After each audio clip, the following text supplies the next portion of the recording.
Sonam Maheshwal. Welcome to my YouTube channel Maheshwal Steno. Today I am going to give you a dictation at 110 words per minute. So get ready, 5 seconds to go.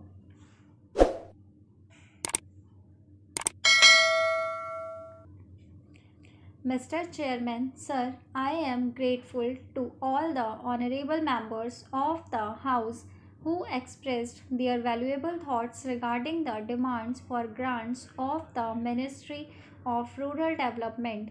They have given very important suggestions. They also referred to the drawbacks in the implementation of various programs of my ministry.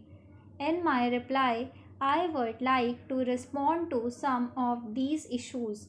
I would like to assure the honorable members that necessary action would be taken immediately on all the suggestions given by the honorable members. Under the leadership of Shri Narasimha Rao, the government has taken many important steps in the field of rural development in the past 9 months. The government is committed to removing poverty and accelerating rural development. Our policies include the planning and implementation of programs at the local level, the involvement of voluntary agencies in development work, and stress on providing maximum benefits to the poorest of the poor. It is my firm belief that if the state chief ministers follow the path shown by the Prime Minister and answer the important task of rural development themselves, then the rural development programs would certainly get a boost.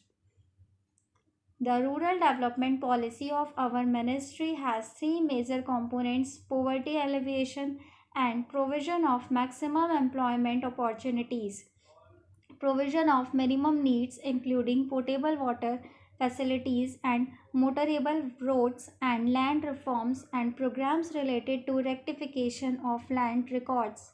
Apart from this, we also have special programs for drought affected areas and desert areas which are facing extreme resource shortage.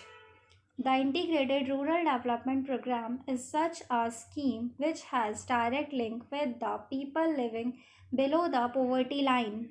This program envisages the policy of providing income generating assets by way of providing grants from the government or providing loans from financial institutions to selected families below the poverty line.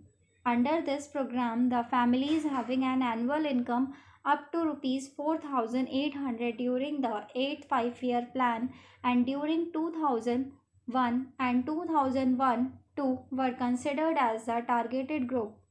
The objective of this program was to ensure that the families provided with income generating assets would get opportunities of self employment, which will boost the income of these families and help them cross the poverty line. Now a decision has been taken to redefine poverty line. In the ninth 5-year plan, the poverty line in the rural sector would be fixed at an annual income level of rupees 11,000 for a family. The targeted group would be the families having an annual income up to rupees 8,500. The experience gained during the implementation of poverty alleviation programs has brought to light the fact that in the case of these programs, the selection of the targeted group is required to be made very carefully and properly. The state governments have been asked to select the families living below the new poverty line. And a provision was made according to which at least 40% of the beneficiaries should be women. Earlier, the percentage of beneficiaries was 30 in the case of women. The previous target earmarked for the coverage of scheduled caste and scheduled tribes was 40%. The said percentage has now been increased to 50 from 2001. At present, both the scheduled caste and the scheduled tribes get a subsidy equal to 50% of the loan amount, subject to the maximum ceiling of rupees 5,000.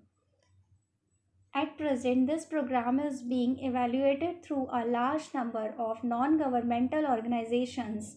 It has been found that 28% of the beneficiaries have risen above the poverty line. Even now, 33% of rural population is still living below the poverty line. Keeping this in view, we will continue to give importance to our objective of extending assistance to the poorest of the poor under this program. The second aspect of this question pertains to the quantum of loan and subsidy that is to be provided. The subsidy amount of rupees 4,000 and rupees 5,000 was fixed about 10 years back. Keeping in view the limitation of the budget, our government will consider the question of raising this amount.